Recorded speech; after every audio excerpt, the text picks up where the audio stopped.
Pascal. You are now rocking with that dude Pascal. We be going wild, Haitian in the building, so original. Got the haters catching feelings. Get your hands up to the ceiling and keep them held high. Cause St. Louis isn't ready. Forget about it, goodbye. Hold up, we just saying hi. Five somebody, rise up. Weekdays, catch us live. Somebody, let's go. Good evening, everybody, and welcome to the Pascal Show. I hope you guys are all doing well out there. Man, it is hump day. Hump day, y'all. We got a lot to talk about. We got some a very revealing conversation about to unfold here tonight, and I'm very excited about this because this is something I've just been obsessing over for the past few months now. This whole story about Kylen Schulte and Crystal Turner Beck, and what happened to them, right? What was the story? What's the story that surrounds these two women that were murdered in Moab, Utah? And the thing is I got some very special people coming onto the show to talk about these things. We got some new revealing details surrounding this case. And here it is, guys. This is not a cold case. I repeat, this is not a cold case. More information, more details, and hopefully we got some bombshells that are going to be dropped tonight, right here on the show that are absolutely shocking and revealing. And I'm telling you, again, this is not a cold case. And hopefully within this show, and I'm sure my two guests that are going to be on with me here shortly, I'm sure that they are doing their due diligence, running around, doing a whole bunch of interviews to spread this information. But hey, hopefully this show and many other platforms will be sharing these new details so that we can bring this person or persons to justice. All right. So before we get into the conversations and all that's going on, please do me a favor, hit that like button down below, crush it, destroy it, make it scream out your damn name. And let's not forget to crush that subscribe button. All right. We're working hard out here, in these streets. So please go hit that subscribe button. Be great to have you part of the Pascal Show family. Anyway, we gotta fade out the music, y'all. We got to get into this conversation. I do have two very, very special individuals with me today. I do have Kylen Schulte, the father of Kylen Schulte, I'm sorry. And I also have private investigator Jason Jensen with me today. Good evening, gentlemen. How are you guys doing? Hey, Pascal. Today was a pretty good day. Thank you. I'm glad. I'm really, really happy today was a really good day. That puts me in good spirits because I feel like you guys got some information for me and I cannot wait to hear it. I'm not going to say anything yet. We're not going to get into it yet, but I'm very excited about it. And hopefully this will go down a very positive and results-oriented route, right? So, Jason, how are things, my brother? I'm good. Thanks. I hope everything's going well for you and your family as well. Thank you very much. Thank you very much. Yes, all is good over here. Just trying to stay alive, right? Every day. Okay, Sean Paul. The last time we talked, you were here. We were talking about the relationship between you getting to know Crystal and bring her into the family and all that. And, I know that there's been more information revolving around this tragedy, right? Now, I know that there's been new information revolving around the timeline, which is kind of making things a little bit more crystal clear with a lot of different things. Do you mind tapping in on that a little bit on the timeline of everything that transpired that day? Well, I think that on the 14th, okay, Whereas we had, for the last 6 months, been under the impression that the crime happened in the middle of the night. We're now finding out that it happened during broad daylight. Okay. So this is huge news that we're just figuring this out on our own. You know, what law enforcement doesn't share much with Jason and I, but we work every day on it. And we figured out this time. Jason has a reliable source. Mm-hmm. And to me, it's really hard to process. It's so shocking to me after 6 months of picturing this crime in the middle of the night and worried that people wouldn't be able to turn in dash cam footage, and worried that there could never be a witness that saw even a vehicle go by. All they would see is headlights. And now to find out if this happened during broad daylight, I mean, wow. Any vehicle going up Loop Road, maybe not the driver might be facing the road, but any passengers would be looking right at the view or the crime scene. You know, I mean, they would. So the thing about the timestamp during the day, I think it's pretty important. To me, it changes everything. Right, Jason? I mean, this is huge. Yeah. Jason, please, do you mind? Sure. Yeah, just like what Sean Paul is saying, for months now, we've been working on the notion that this happened at nighttime. So, you know, we're trying to wrestle with the idea, how was the victims observed at night? You know, how well was visibility, given the fact that, you know, we're not talking street lights or interior lights that would illuminate the crime scene. So, you know, we're envisioning, you know, this 9mm of the criminal having a flashlight mounted device to it, and he'd have to shine the light at them in order to hit them. So all this time we're working under that idea, and like Sean Paul elaborated, we're thinking at nighttime, if you're camping, you're already at your camp. You're not traveling up and down the mountain too much. So traffic would have been very sparse.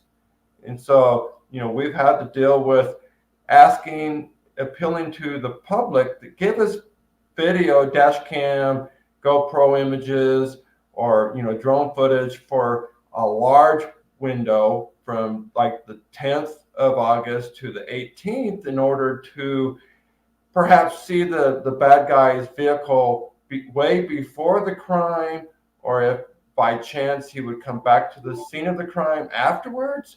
But now that we have a finite period of time where, you know, we've been hearing rumors for the longest time that, you know, somebody reported hearing gunshots and hearing screams, you know, we chalked it up as rumor until just yesterday morning when the information I got came from a more reliable source, somebody close to the investigation that has a ring of credibility. And when that information was shared, it struck a chord that, oh my gosh, we're at completely the wrong spectrum of the clock here. It's not at nighttime when other campers nearby would be asleep, but this is happening in broad daylight where, you know, a fleeing vehicle, you know, some erratic driver trying to escape the scene in a hurry, someone may have recognized someone with that type of driving pattern, and it would have been far more helpful 6 months ago when it was fresh because it happened yesterday or happened last week, where someone can say, well, I know exactly what they're talking about. Now we're hoping 6 months later someone's memory isn't going to be corrupted or diminished, where if we ask, hey, do you remember a vehicle come down the mountain? They'd be like, well, maybe it was the day of, maybe it was the day before, you know, maybe it was red. They ask, you know, the spouse says, no, it wasn't red, it was gray, you know, and the kids in the back said, no, it was blue. You know, when you're relying on eyewitness descriptions, you want it as soon as possible so that it's not going to be you know, diminished or influenced by other input. because you want reliable eyewitness statements. So, Right. but now, given the fact that we're looking at August 14th in the morning, like around 11:30, depending on how quickly it got away from the scene, 10 minutes, 5 minutes, up to a half an hour, anyone driving up LaSalle Loop Road, if they pass somebody that caught their attention, maybe cutting the corners too sharp and going over the lines or going too fast, someone that tried to pass them as they were going down, they gave them jeers, whatever bizarre reason that piqued their interest, call in, regardless if you have dash cam or any kind of video footage. If you do, great. But if you don't, at least call in because you remember something that no one else was there to remember. I wasn't there. I can't tell you. Pascal. Right. This is big news because now a witness can see a color. A witness could see a make of a car. A witness could possibly describe the shape of the person that they may have seen. True. But I don't want to miss part of the timestamp here. Right. We're talking about the time of the crime, the actual shots. If they were heard at 11:35 Saturday morning, okay, that's the 14th in the morning. But let's not forget the fact that on the 13th, he was moving around because remember, the girls told their friends that he left. Right. And then he came back. I mean, they were going to pack up and move, but he left. And then he came back. So, I mean, yeah, he vacated the area for good on the 14th, but he may have came to the area on the 12th. He may have moved around quite a bit on the 13th. And then directly after the crime on the 14th was when, just regular old person going up the mountain for a lunchtime picnic. If they thought it was someone looking at their cell phone that almost pushed them off the curve going up past Pack Creek, but it was actually this creep distracted driving away. Now we have possible eyewitnesses during the daytime that could tell us way more. I mean, one thing I'm still wrapping my mind around right now that I still can't get over is the fact that this happened in broad daylight, y'all.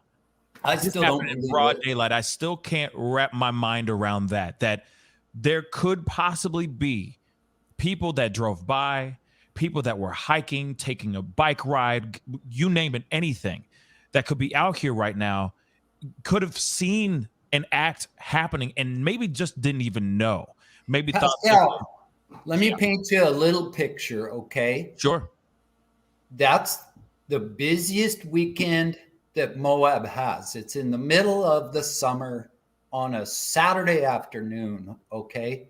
Picture a van, a 15-passenger van with 12 people in it and 12 bicycles up on top, okay? And the driver of the van is taking them up the mountain so they can go mountain bike. Now, we called the drivers of the vans and we said, hey, do you guys have dash cam? Did anyone see? They said, no, Sean Paul, I was looking at the road. Well, guess what? There was 12 passengers in that van that were not looking at the road. They were rubbernecking, looking at the view. They were, and if they saw that silver Kia just down below that loop forestry road, we want to know if they saw a vehicle right next to it. Right. And now we have 13 people just in that one van that we could ask.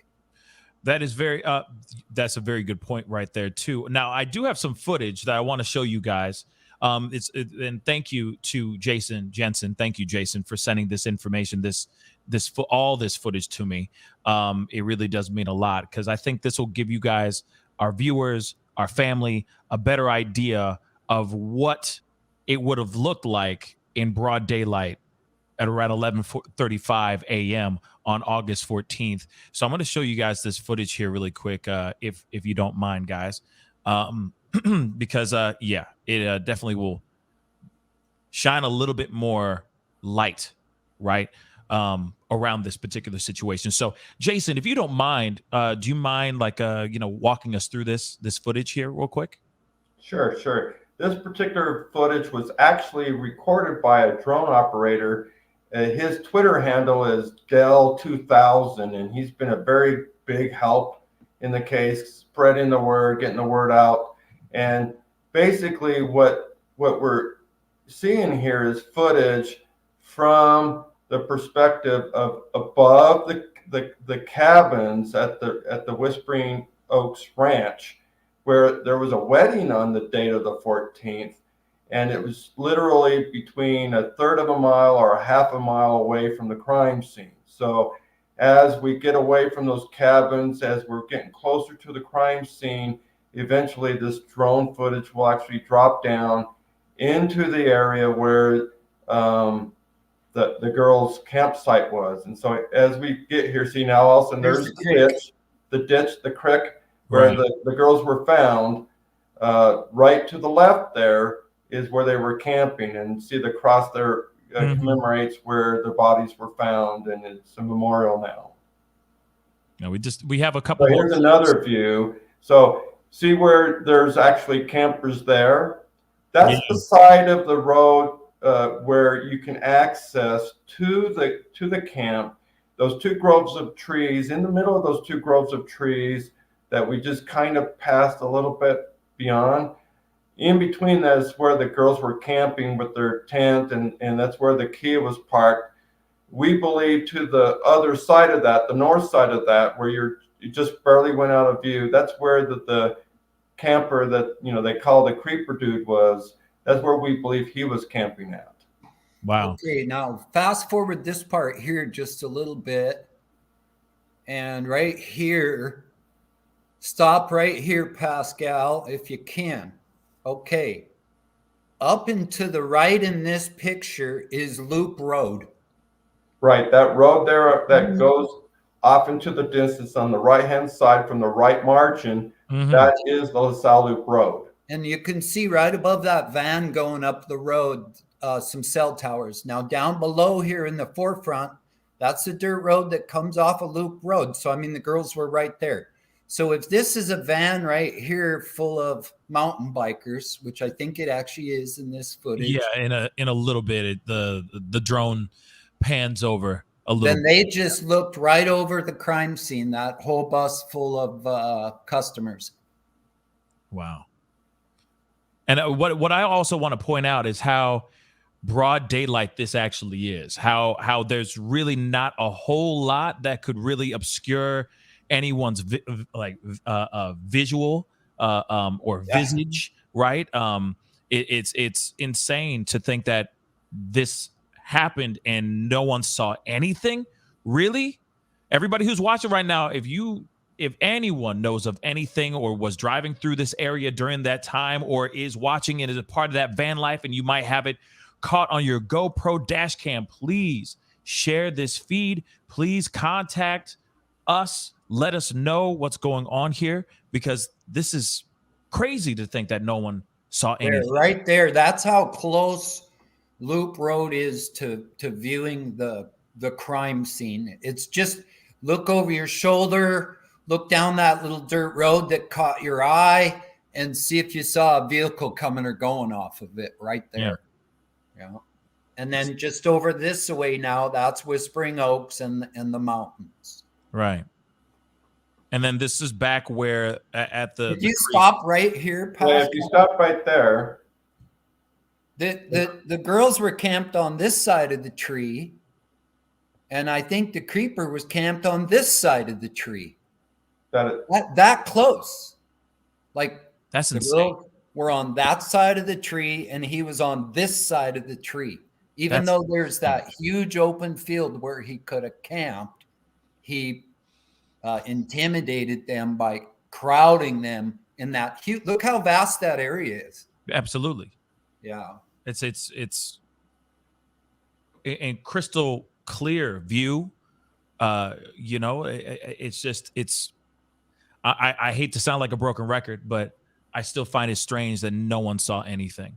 Now, if you were someone driving Loop Road, you would come up over there, up the mountain on the right. You'd come across below the mountain, and then you'd loop right down past Whispering Oaks. So first you'd go by Pack Creek, then you'd go by Warner Lake Road, and then you'd go by Whispering Oaks. Hey, Pascal, do you have just Google Earth you can pull up on there real quick? And I'll show you on just a plain old map how many different ways the creeper could have left the area without going through Moab. Okay, so I think this is kind of important because everybody thinks, I think the last thing the murderer would do is directly after the crime drive right through Moab. I think he would either go over the mountain and into the very next state, the neighboring state. That would make the most sense. I mean, they're not even going to know about the crime till the news comes out in the evening. So from where the girls were there, if he came down Ken's Lake way, he could have went off to Monticello. He could have went over the hill to Colorado.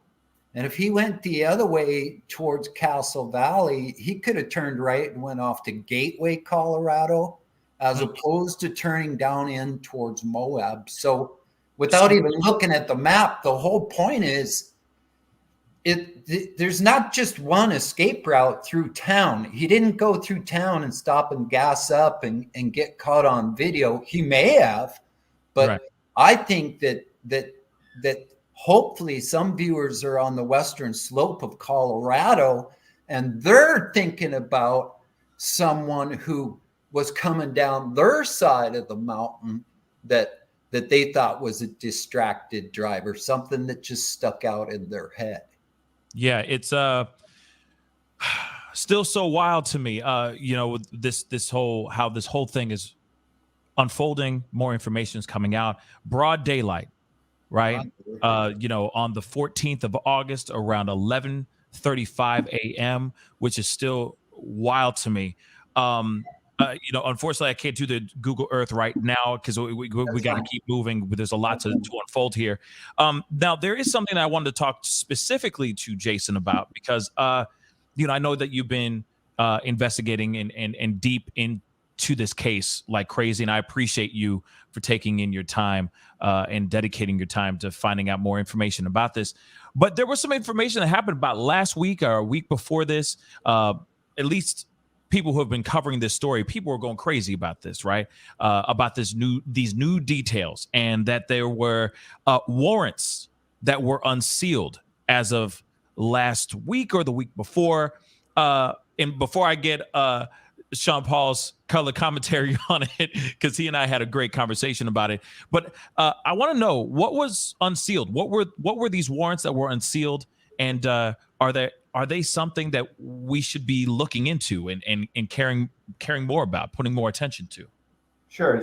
There was a series of several warrants that were released to the public. They were previously under seal, which sealing a warrant is typical. So it's not, there's no surprise about that. And they were time limited. So once a certain date passed, they would become unsealed, available for public scrutiny, because courts are public records. So what happened was various warrants, some concerning cell phones, some concerning backgrounds. There was definitely one concerning a probable suspect that they thought was suspicious at the time. What's important about a warrant is they're like a snapshot of the investigation at the time that they were issued. So this particular one that people were getting all worked up about was the day that they found the girls. So it was the 18th of August. And at that time, they were looking at somebody because of of a traffic stop that they issued that they were involved in the day before, and they thought he was acting bizarre, and so they got a warrant to search his car and his effects and things like that. And what is significant about it now is, since that was in August, obviously nothing came up of that, because they didn't get the fruits of the crime that they were looking for through the warrant, or there would have likely been an arrest, there would have likely been charges. We would be dealing with prosecution now, instead of still investigating. So we believe that was something that they pursued at the time, a snapshot in time that really did not materialize into anything substantive. Gotcha. Because I also understand that they were unsealed, and then they were sealed back up the very next day. So why unseal them in the first place? I don't think the sheriffs, because they were time released, and then once it was brought to the attention of the investigators, they probably called up the courthouse and said, "Hey, we're getting a lot of uproar about these warrants. Can you put them under a new seal?" And that's probably what happened. It's probably likely just a simple phone call, and they put a new date to it. Gotcha. That's very interesting, though, because I know that at least a lot of other true crime platforms and all that got really, really excited about what they were calling new details, that we're gonna, shake this case, and it ended up being a nothing burger.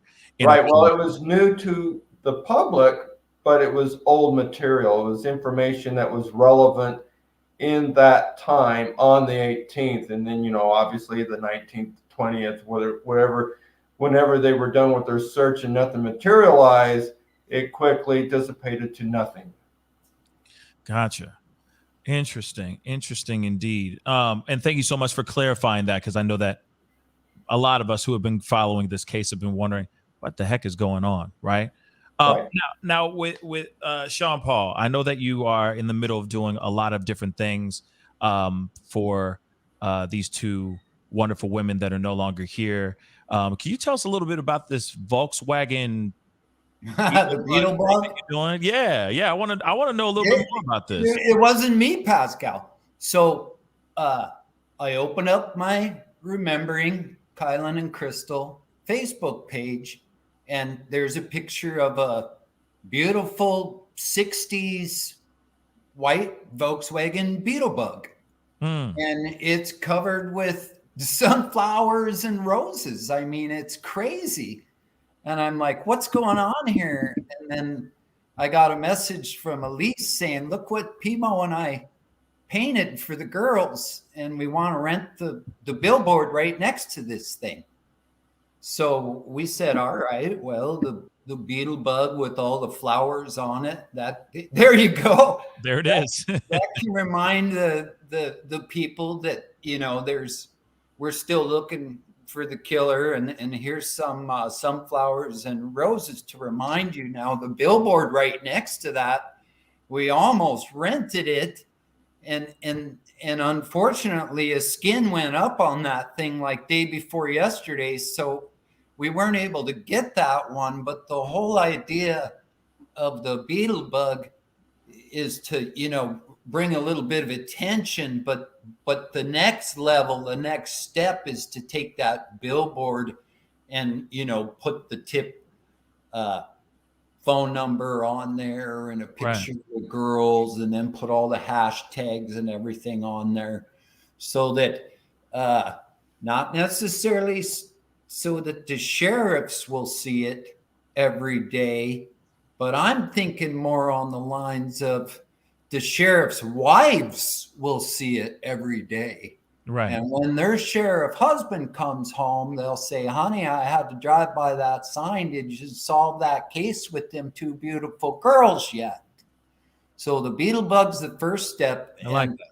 And the guy just, Elise and Pimo went up and asked the guy, and he said yes before they even finished asking him. Yeah. Yes, you can paint my Beetle Bug with sunflowers and roses. I think that's beautiful. And then we tried to rally up the money to get the sign, and we got about half the money together, and poof, the sign was gone. So we're currently looking for a billboard space near Moab. I already put out the call to my Moabites. Find me a billboard space. We need it from now until, hopefully we only need it. Hopefully sheriffs call me day after tomorrow and say the case is solved. Yeah. And I don't need the damn sign. But let's get a sign up there so that as people come back to town, if they're one of the guys that was in that bus going up the mountain, they're reminded that they might have seen something. Yeah. I think it's a brilliant idea. I think it's a beautiful, very, very beautiful idea. Now I know that obviously you're working diligently with this. I know right now you're in San Francisco, but outside of that, you are working diligently to try to find justice for your daughter and your daughter's wife. Can you tell our family, the viewers, the listeners that are listening on our podcast as well, can you tell them how important this is to you, finding the truth of what happened to your daughter and his wife and her wife? I don't know if I could necessarily put it into words for you, Pascal. It would be like, for me, call it what you want, your religious beliefs about God or whatever. I personally do not believe that Kylen and Crystal are resting in peace. Okay. They're not resting in peace right now. All right. So, for me, as soon as we can solve this crime, and then mentally I can categorize the girls as resting in peace, then I can retire as a detective, stop bothering the Grand County Sheriff's Office as often as I can, and go back to, remodeling this condo or being a dad to my kids back home. I want to start the healing process, but I can't really start the healing process while my girls are not resting in peace. So what I need to do, Pascal, is look at those two girls, look at their faces, and imagine me now, the dad, going into court someday and having to face the person that killed them and how scared I would be. Okay. Well, now I'm going to take these two girls' power. I'm going to take these two girls' strength, and I'm going to borrow their Superman cape. I'm going to put it on, and I'm going to go in there, and we're going to put that SOB away. So, look at okay. Now, Pascal, hold it right there. Okay. Because this is way more of what I want to talk about. See the one in the middle? Yeah. Let me tell you what happened here, okay? Kylen and Crystal had everything figured out in this wedding. That the officiant, the lady over here in the right corner, she'd already done her vows and they were beautiful.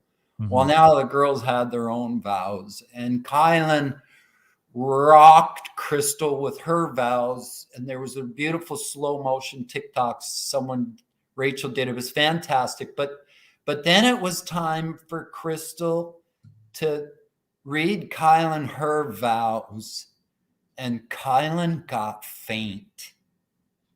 Wow. Crystal literally knocked or swept Kylen right off of her feet, and Kylen looked over at me and then over at the officiant and said, I have to sit down. And Kylen sat down, and it made that beautiful picture where Crystal looks, I mean, Crystal now is looking down at Kylen. And it was just, it was something to see. Yeah. Yeah. Sounds beautiful. It sounds absolutely beautiful. And obviously finding out more information and getting getting the information to you or to the local authorities would mean the world to you.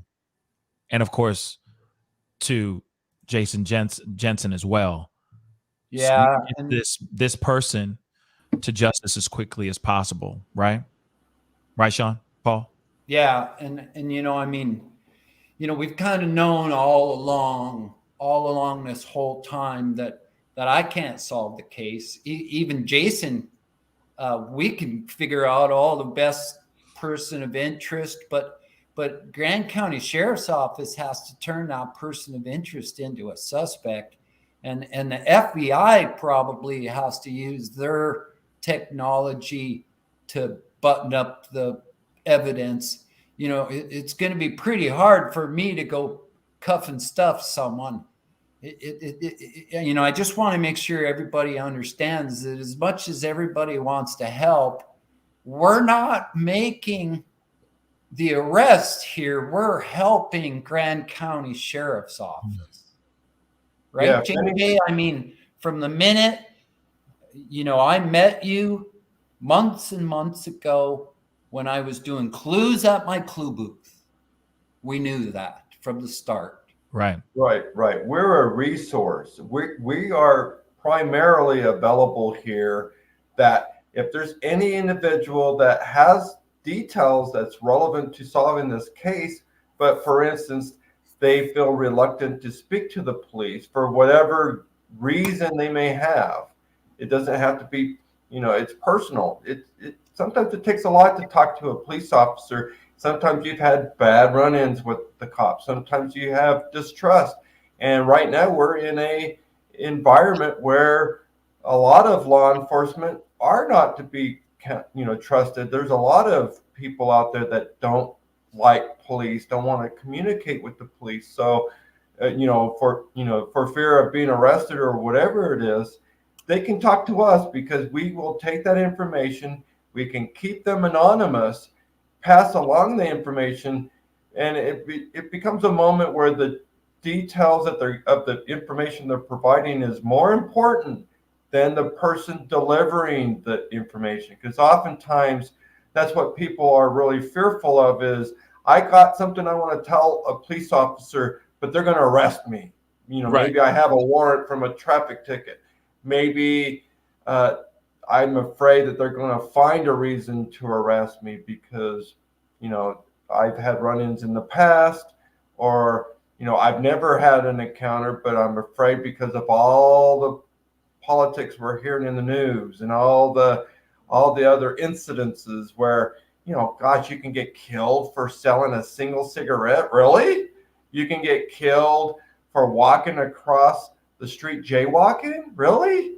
This is the America we live in. So, I understand why someone may be reluctant to talk to a police officer in this case or any case. So we make ourselves available as private investigators, as web sleuthers or whatever, so that if someone has information, they can give it to us. We'll shelter them. We'll protect them from the law while we relay that information in hopes that it'll help solve the case. Absolutely. I think that's a good point, that there's some people that just, if they have some information that know what actually happened, there might just be fear of stepping forward, and worried about it being exposing them instead of it just being an anonymous tip or anonymous information. So you are absolutely right with that. They gotta take care of themselves and be mindful of their role in their household. If I go to jail, I can't put food on the table of my kids. So, we understand and we don't judge anybody. We just want the information. Absolutely. So, and it's just like at a local level, Pascal. I mean, it's like when I was in Moab for the month down at the park, I was surprised how many people came and told me clues, and I had to sit there with them and call the sheriff's department.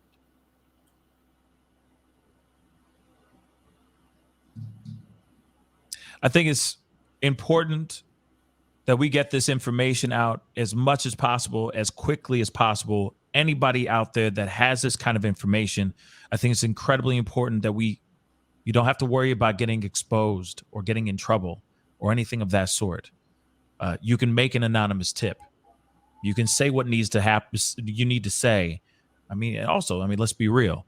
I'm sure it's weighing any person that's listening to this that happened to be a witness to anything. This could be weighing really heavy on your soul, right? On your conscience. Maybe it's time to relieve that weight, right? And Right. Call the number that I just put up here. It's 435-259-8115. Now, Pascal, just so you know, that little thing that flashed on the bottom of that picture, that's not a real web address. It's just a rough draft on a billboard idea that I was doing there. About the only thing you could get if you clicked on that little part on the bottom of that picture would be the pound Kai cry or pound justice for Kai cry. The rest of those little things are just me making an example of what I might put on a billboard. Gotcha. But there's phone number. This is the whole idea of the billboard. The top part up there puts pressure on local law enforcement to solve the crime. The middle part shows who the girls are, but we would use their faces. You can't see Crystal's face good here. And then the bottom part's going to show a bunch of hashtags so a tourist can look it up on her cell phone and tell her man right next to her, no, we ain't going up on that mountain. Right. But the phone number stays the same. The phone number is the same. That one. That's the sheriff's phone number right there. It'll be on the sign. Excellent. So again, 435-259-8115. One more time, 435-259-8115. I do have to talk about this other piece because I know we talked about it in the previous episode that we did about a month ago, if I'm correct. And so we were talking about guns. We were talking about bullets. Now you were and Jason did an excellent display, presentation on different types of guns and all of that, right? Now, I got to ask you, I know that Sean Paul just mentioned something about his his tip. Like you were in the park and you had, I forgot what you called it, Sean Paul. Clue booth. Your clue booth. Thank you. You had a clue booth for a while, right? It was right after they were missing and were found, and their bodies were found and everything. Now, I know that there's been more information, developing information revolving around a 9mm shell. And I know, Sean Paul, you were telling me this story that there was a 9mm shell that was left on the picnic table where your clue booth was at. And all right. So here's the thing, Pascal. All right. Let's go ahead and start dropping some bombs here because some people are really wanting to know what's going on. Here we go. The first 9mm that I ever knew of was when someone left a 9mm bullet on the curb right next to my picnic table at my clue booth. And it was a copper colored one. And it said 9mm on it. And I called the sheriff right away and I said, does 9mm mean anything to you? And this was probably the first time they ever told me, I can't tell you anything. And I said, oh, okay, goodbye. And I put that bullet on the picnic table and I went to the bathroom, which you have to walk across a big, huge lawn, like imagine a football field. And I'm walking back and the park, the city worker has the leaf blower and he's blowing, just blowing right where my picnic table is. And I'm not kidding you. The bullet went, and I never found it. We looked for it with the metal detector. We never found it. Okay. But that's one 9mm. It was a copper colored one. Then the second one I ever knew about was when I read the warrant that said that they found 4 silver shell casings up at the crime scene and they were 9mm. And that's what the ones I've been calling the silver bullets. There was 4 silver bullets up there So that's the second 9mm. Okay. The third 9mm, most everybody knows about. We were probably talking about the Turkish 9mm last time we were on your show. There was a businessman in Moab who had some guns stolen, and I was really worried because he was actually a friend of mine. That gun was purchased by JJ. An identical bullet was shot through it. It was sent in to law enforcement, and they ruled it out. Thank God. That's the third 9mm. Right. Okay. Now, JJ, let's talk about the bombshells. Sure.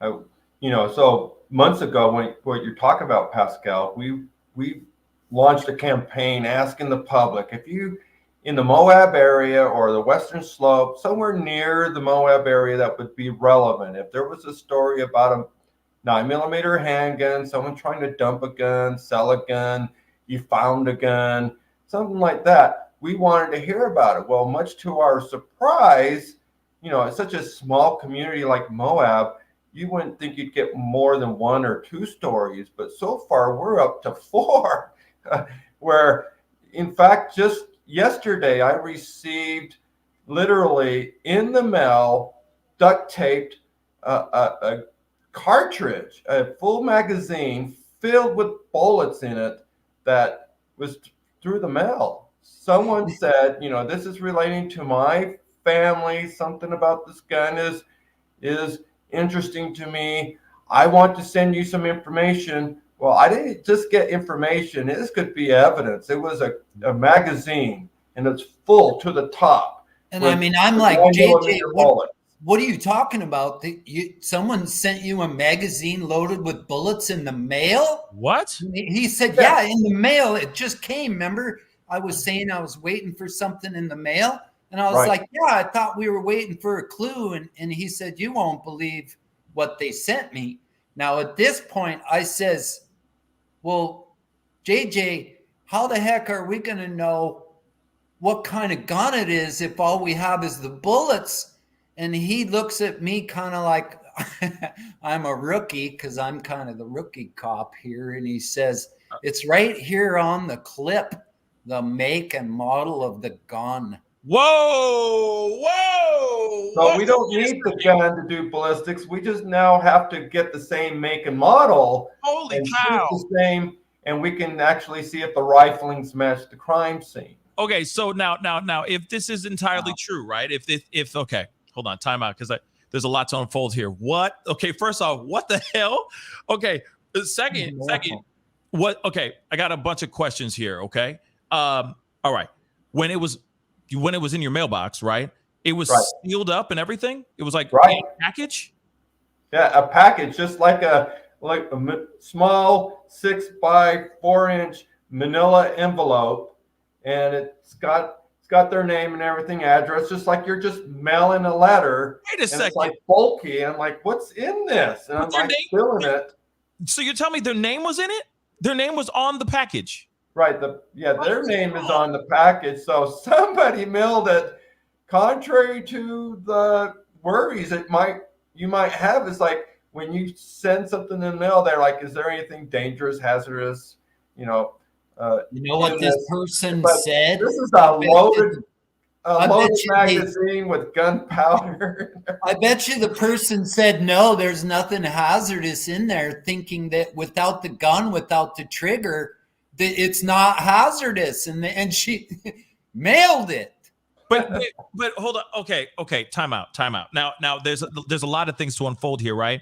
Because it could just be some jerk, right? Some idiot being a jerk, trying to be a little prankster, sending you on a wild goose chase to find out. There could possibly be a dead end here, right? We have to play that possibility out, right? Well, it could mean nothing. Yes, it could mean nothing. Just like the Turkish gun meant nothing. This may prove to be unrelated to the crime. I mean, certainly the magazine may be unrelated. The bullets look pretty aged. They're not polished, brand new bullets. They are very dull and very I've been working weathered. with this person for months, Pascal. This isn't someone who just randomly sent in an anonymous clip. This tip came in a while back. Hold on. Hold and on. we were told that this was going to be a simple clue mailed to us. A simple clue. You're blowing my weren't mind. told- Hold on. Sean Paul, hold on. It could have been something that they could have easily just took a picture of and emailed it. Instead, they actually mailed the actual metal clip. Well, hell. Okay. So, Sean Paul, I'm sorry. I don't mean to talk over you guys. I'm trying to be a gentleman, I'm trying to be a good host here. But wait a second. What in the actual F is going on here? So you're telling me, Sean Paul, just so I get this correct, you've been in contact with somebody. You can't really say their names. You can't name names. I wish you did, though. But you got somebody you were in contact with, right? That was giving you tips, right? Then said person, same person that was giving you tips that you were in correspondence with, mails you this magazine wrapped in duct tape. Didn't say, just said they were mailing me a clue. Okay. I thought it was going to be a picture, a letter, a piece of paper, a receipt. What in the hell? What in the hell, Sean Paul? But here's the thing. Here's the thing now. There's more. There's more. There's more? There's more. That's just so we first had the clue about the Turkish gun. We got the clue of this magazine, and so we know the make and model of that one. Right. And we also was tipped off of another gun that we also purchased a similar one that I'm in the process of doing ballistics on. In a week or so, I will send that into the FBI for analysis. Wow. So overall, there's also there's another one we ruled out this week. So now, to break a little bit of news to the general public, not only do we have the 2 that JJ has to still do ballistics on, the ballistics came back on the Turkish weapon quite a while ago, and that gun was cleared. And we also got notification back from authorities that the other one has also been cleared. So now we have 2 that have been cleared. We have 2 that JJ has to do ballistics on, and we still have all of these other ones. Like there was a 9mm thrown in the bushes in Cortez.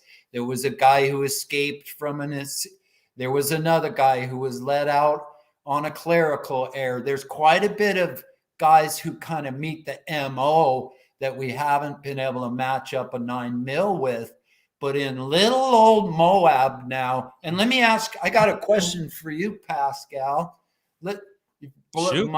Why are 4 9mm sitting on mine and Jason's desk instead of on law enforcement's desk? That's exactly the next question I was going to ask you guys. Answer. Why are they mailing it to you, Jason Jensen, and not mailing it to 5-0? See that guy right down there? They trust him. I'm sorry. Hold on. So a dude that was giving you information, Sean Paul, giving you information, mails Jason this magazine that has its serial number still attached to it. It has his return address on this mug. And you're saying he was doing that because he trusts Jason? Yeah, because the person that gave us the tip and sent us the clip did not want to turn it into law enforcement, did not want to walk into the sheriff's office, did not want to hand it over to the sheriffs. Instead, they went through the painstaking process of mailing it to JJ because they trust him. They know he's going to buy the weapon. We don't know if law enforcement went and bought the proper weapons and shot the ballistics and did the testing. There's no transparency. They don't tell us anything. But we all know JJ has bought 3 weapons now. He is shooting identical bullets through them, and he is sending what would be a vetted lead into law enforcement. He's not just someone calling and saying, hey, I know a crazy person. He's calling and saying, I've done a background check on this creeper and I have 9mm info on this creeper. Have mercy. That's JJ doing that. That's JJ. Shout out to Jason Jensen, man. You a beast. You a beast, my brother. He's a badass. Wow. He's an angel. He's an archangel. Now, okay. So, okay, because of course I don't mean to be hovering around this clip that was literally mailed to you, man. But It's never happened before in my 27 years. I would never imagine that someone would try and mail bullets in an envelope, let alone a magazine full of bullets. Okay, but I do appreciate it. I'm just glad they didn't get trouble by the postal inspector. Say that again, Jason. One more time. I'm just relieved they didn't get in trouble by the postal inspector by trying to mail bullets in the mail. So I'm surprised. I appreciate it, but I'm glad they didn't get in trouble. Okay, so one piece I do have to ask you, okay, Jason, you got this in the mail, right? You found out the serial number was still on the clip, right?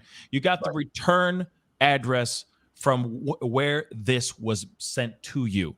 Right. This person is not a person of interest at all. It's not a person of interest. It is a protected witness. The police will never know who gave me this information unless they say it's important that they know. And then I ask this person if it's okay to share their information. And if they tell me no, they're still anonymous. Yeah. And I've never gave this person's name before. I've just listened to their tip, filed it away, stayed in contact with them, told them thank you, told them I'll follow up on it. Like called them back, touched base with them again, like what law enforcement doesn't do. And lo and behold, after a relationship over time, this person mailed the evidence that they could have walked 3 blocks. Moab's only 3 blocks long. They could have walked it over and gave it to the sheriffs, but they were too afraid to walk in the sheriff's building. So they mailed it to JJ up in Salt Lake City, and now he has work to do with that. It's time-sensitive work, and he's going to do it immediately. He's got a lot of explaining to do. You most definitely do, Jason. Well, and the thing is, all right, Sean Paul and Jason, let me ask you this before we wrap this up. First off, before we wrap this up, everybody who's watching this right now, you are literally getting an exclusive, the most exclusive.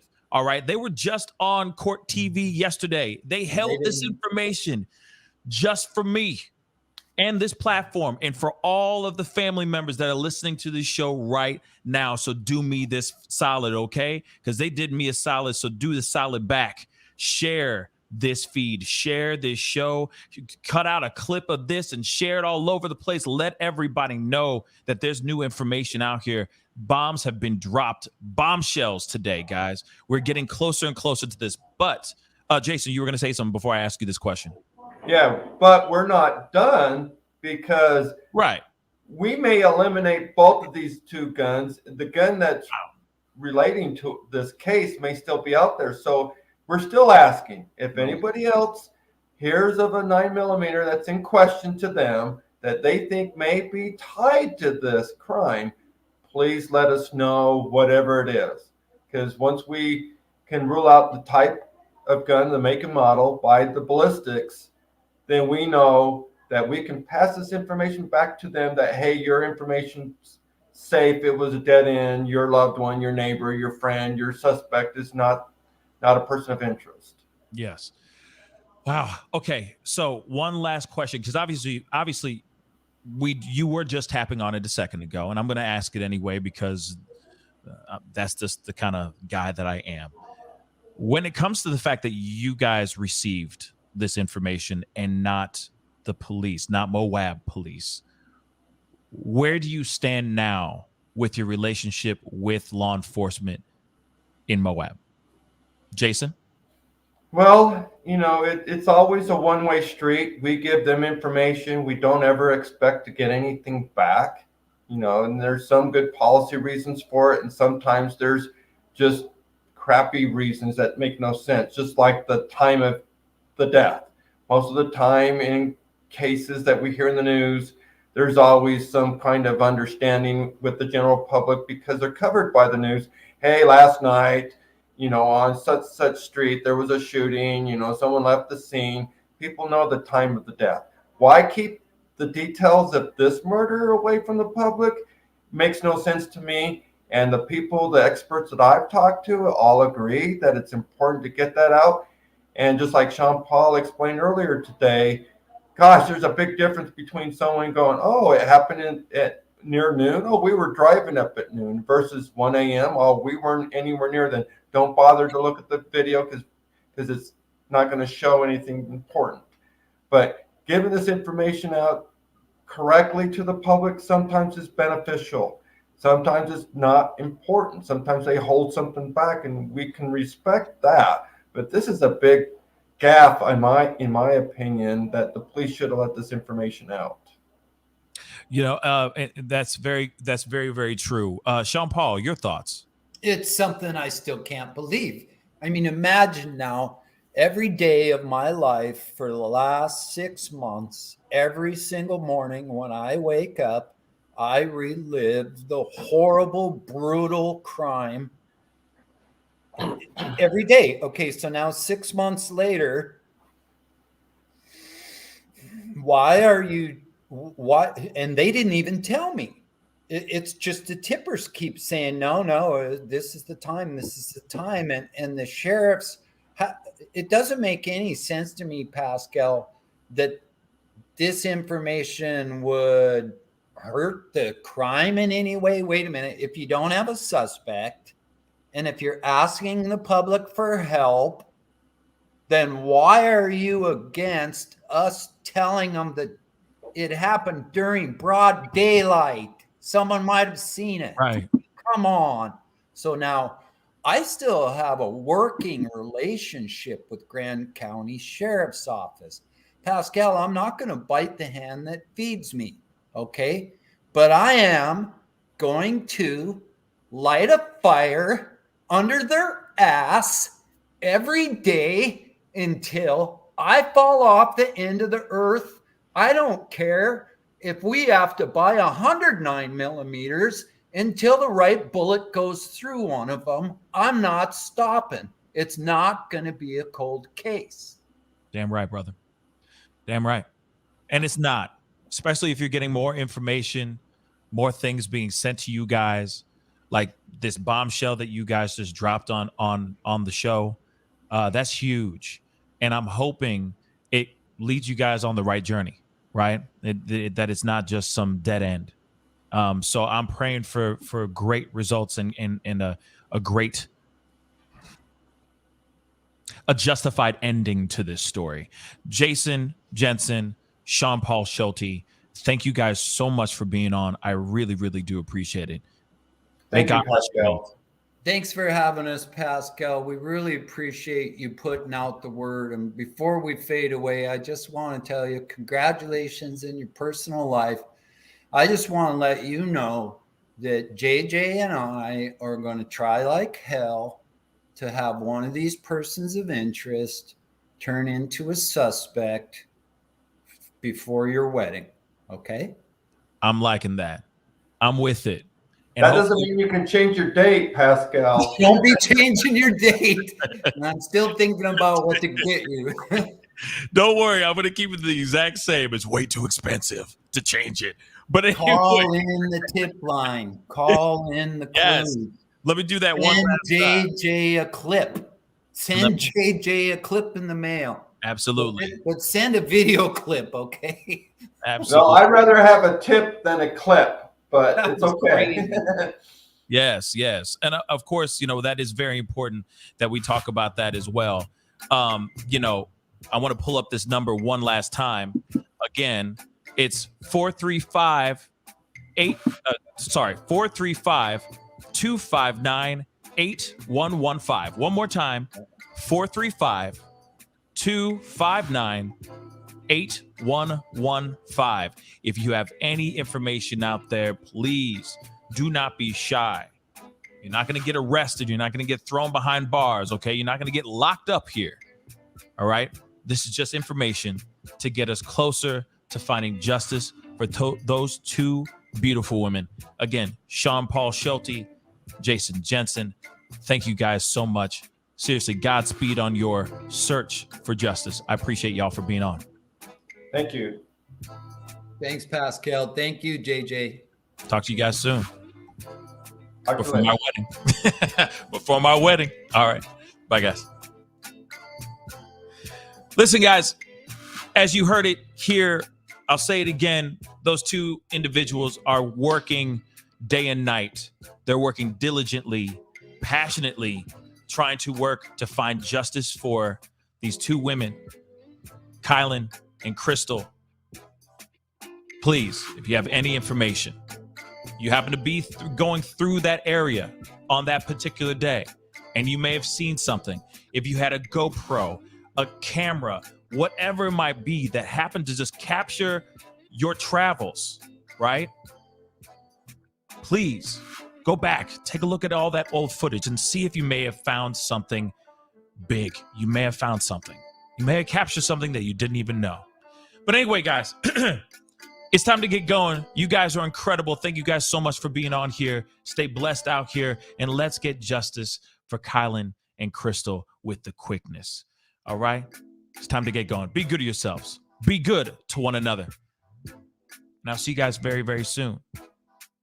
This is The Pascal Show. Bye.